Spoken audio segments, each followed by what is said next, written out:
Bismillahirrahmanirrahim. Assalamualaikum warahmatullahi wabarakatuh.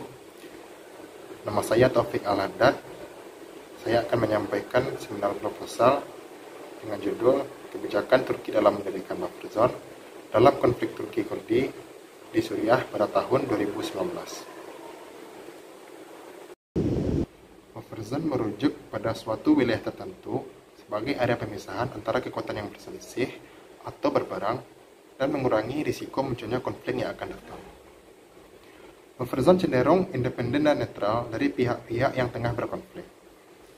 Zona ini memisahkan serta mengurangi potensi konflik yang akan terjadi berdasarkan kesepakatan yang sudah dicapai. Terdapat berbagai kasus penerapan buffer zone dalam konflik-konflik yang pernah terjadi. Kasus-kasus tersebut meliputi Siprus dan Siprus Utara, Irak dan Kuwait, Israel dan Gaza, dan Korea Utara dan Korea Selatan. Namun, salah satu kasus yang banyak diberitakan akhir-akhir ini adalah buffer zone yang berlangsung di perbatasan utara Suriah. Merebaknya konflik Suriah yang telah berlangsung lama memunculkan inisiasi untuk didirikannya buffer zone di perbatasan utara Suriah. Hal ini diusulkan oleh pemerintah Turki yang berlandaskan pada NATO artikel 4 yang menjelaskan mengenai adanya usaha untuk berunding ketika suatu negara merasa terancam. Hal yang diutarakan oleh pemerintah Turki adalah inisiasi pendirian buffer zone di perbatasan utara Suriah. Pemerintah Turki menyatakan bahwa kelompok Kurdi yaitu PKK, PYD, dan YPG adalah kelompok teroris berbahaya yang mengancam keamanan nasional Turki. Pemerintah Turki juga khawatir jika kelompok tersebut akan membangkitkan identitas nasional, budaya, dan politik bangsa Kurdi ke dalam teritorial mereka. Hal ini dikarenakan adanya komunitas Kurdi yang mendiami sebagian wilayah Turki.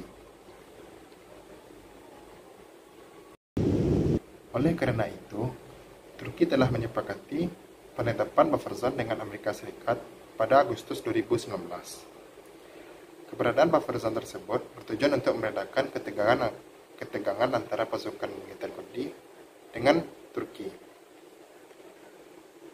Hasil dari kesepakatan ini adalah disetujuinya keberadaan wilayah buffer zone yang tidak boleh diduduki oleh pihak manapun, terkecuali pasukan SDF.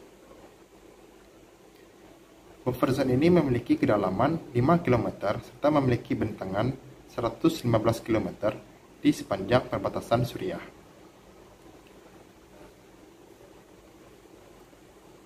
Namun, Turki tidak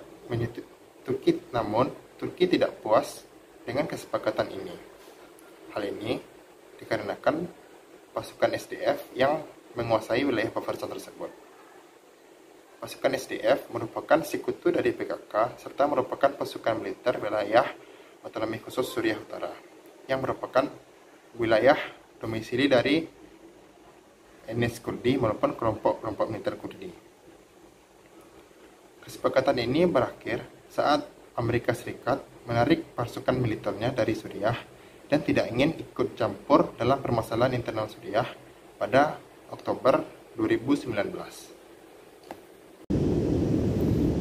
Penarikan pasukan militer Amerika Serikat dari Suriah pada bulan Oktober 2019 memberi sinyal bagi Turki untuk melanggar kesepakatan tersebut dengan melancarkan operasi militer terhadap kelompok-kelompok Kurdi di perbatasan Suriah. Pemerintah Turki merasa tidak puas atas buffer zone yang telah disepakati sebelumnya. Terhitung pada 9 Oktober 2019, sebanyak 10.000 pasukan SDF bertempur melawan 15.000 tentara Turki serta 14.000 pasukan SNA yang merupakan pasukan Syria yang didukung oleh Turki.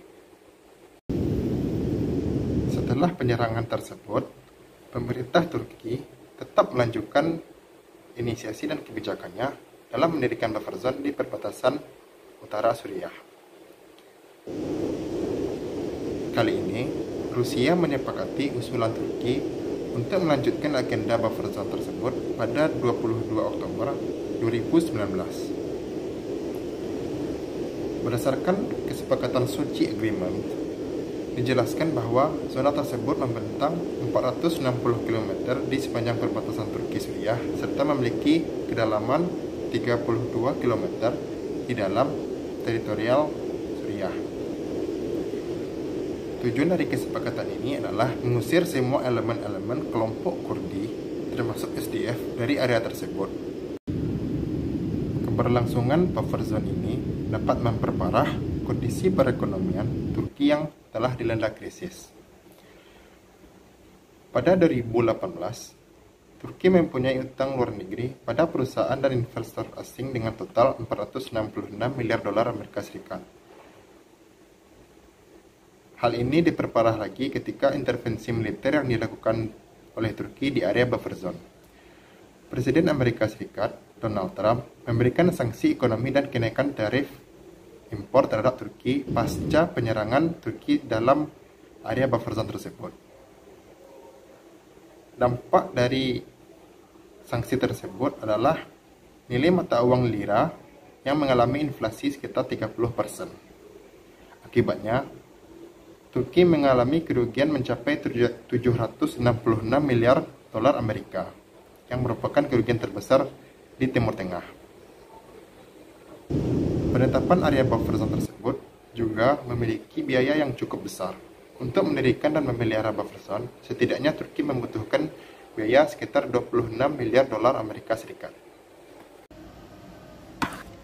Untuk rumusan masalahnya, dalam dinamika konflik di Suriah, Turki merasa bahwa ancaman dari kelompok-kelompok Kurdi dapat memunculkan disintegrasi negara Turki. Turki merasa khawatir akan kelompok bersenjata Kurdi yang bisa melakukan penetrasi terhadap batasan teritorial serta mengancam identitas nasional Turki. Untuk mengatasi hal tersebut, Turki menginisiasi untuk mendirikan buffer zone di perbatasan Suriah. Maka dari itu, Turki dengan Amerika Serikat menyepakati buffer zone yang pertama dengan tujuan untuk meredakan ketegangan antara Turki maupun Kurdi. Namun, pasca penarikan pasukan Amerika Serikat di Suriah, Turki melanggar kesepakatan tersebut dengan mengintervensi militer terhadap area buffer zone di Suriah bagian utara. Hal yang menjadi menarik adalah ketika Turki masih tetap melanjutkan inisiasi buffer zone untuk kedua kali melalui kesepakatan bersama Rusia setelah intervensinya terhadap Suriah. Hal ini dibuktikan dengan kesepakatan Sochi Agreement mengenai penetapan area buffer zone yang mengusir semua elemen kelompok Kurdi dari area tersebut. Oleh karena itu, peneliti berfokus terhadap mengapa Turki berkeinginan untuk mendirikan buffer zone di perbatasan utara Suriah. Pertanyaan penelitian dari penelitian ini adalah mengapa Turki mendirikan buffer zone di perbatasan utara Suriah pada tahun 2019. Tujuan dari penelitian ini adalah untuk mengetahui alasan Turki mendirikan buffer zone pada konflik Turki-Kurdi di perbatasan utara Suriah pada tahun 2019.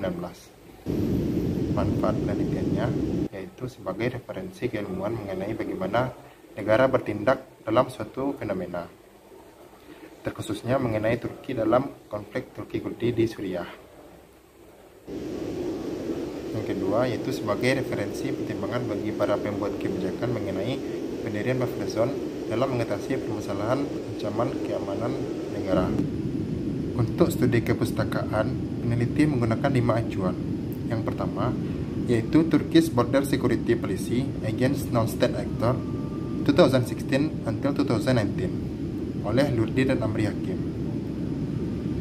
Tulisan ini berfokus pada langkah-langkah yang dilakukan oleh Turki berupa serangkaian operasi militer kepada aktor-aktor non-negara. Adapun pada tulisan ini mengedepankan operasi militer sebagai suatu solusi. Tulisan kedua yaitu konstruksi identitas nasional dalam kebijakan luar negeri Turki era Recep Tayyip Erdogan, intervensi militer Olive Branch di Turki di Suriah tahun 2018 oleh Rahmatul Amalia Nur Ahsani. Tulisan ini membahas mengenai konstruksi nilai-nilai dari pemerintah Turki yang memandang Kurdi sebagai sosok lain dari identitas Turki. Perbedaan ini tidak hanya datang dari sisi luar negeri, namun juga pada tatanan masyarakat di pemerintahan Turki itu sendiri. Tulisan ketiga yaitu strategi pemerintahan Erdogan dalam menghadapi ancaman politik dan militer suku Kurdi 2015 sampai 2019 oleh M. Hafiz Nabiyyin. Tulisan ini membahas mengenai langkah-langkah pemerintah Turki dalam menghadapi ancaman politik dan militer Kurdi. Artikel ini mengemukakan secara spesifik mengenai perilaku partai AKP selaku pemegang kekuasaan pemerintah Turki dalam menghadapi ancaman-ancaman politik dan militer dari Kurdi, baik dari luar negeri maupun dalam negeri. Yang keempat, yaitu determinants and dimensions of the shift in Turkish behavior towards northern Syria since 2016 oleh Mona Saliman Gadelmola. Tulisan ini membahas secara general perilaku pemerintah Turki terhadap Suriah Utara. Adapun tulisan ini mengemukakan ambisi serta keterlibatan Turki dalam urusan dalam negeri Suriah. Selanjutnya, tulisan kelima yaitu Russian-Turkish Cooperation in Syria, Geopolitical Alignment with Limits oleh Seçkin Köstem. Tulisan ini membahas mengenai hubungan dan kerjasama Turki dengan Rusia dalam mengatasi permasalahan Turki di perbatasan Suriah. Untuk reka konseptual, peneliti menggunakan konsep threat perception yang dikemukakan oleh Meyerowitz. Dalam buku Threats and Alliances in the Middle East, Saudi and Syrian Policies in the Turbulent Region, Meyerowitz menjelaskan persepsi ancaman sebagai suatu kondisi di mana keadaan lingkungan regional yang tidak diinginkan oleh suatu negara akan mengancam kestabilan domestik serta menjadi awal mula kebijakan luar negeri demi mempertahankan keberlangsungan narasi identitas rezim pemerintahan negara tersebut. Darwich menyatakan bahwa persepsi ancaman dalam level negara dibentuk berdasarkan faktor material forces dan additional forces. Yang pertama, material forces, yaitu kekuatan material yang tidak hanya terkait dengan keamanan fisik, namun juga mencakup keamanan ekonomi. Material forces merupakan kemampuan dan segala sumber daya yang bisa mempengaruhi negara, terutama kekuatan material.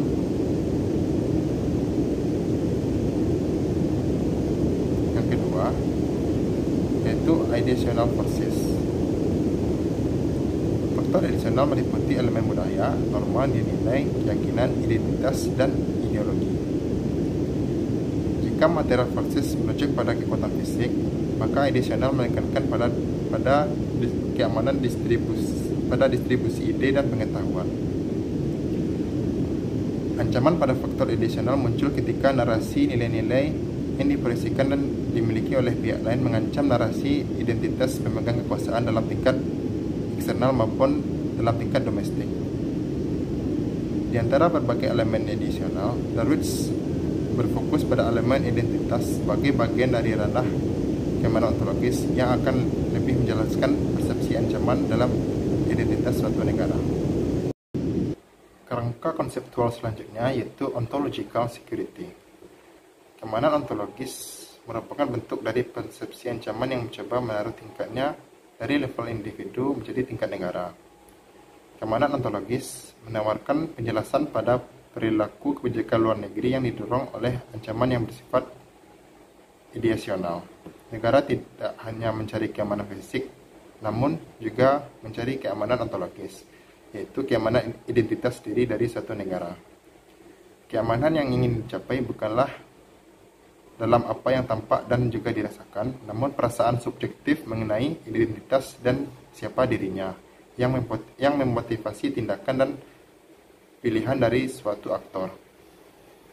Dalam teori ini, negara akan berperilaku mengikuti moral karena hal tersebut dapat membantu mereka mempertahankan identitas diri mereka dan dapat memenuhi keamanan ontologis mereka.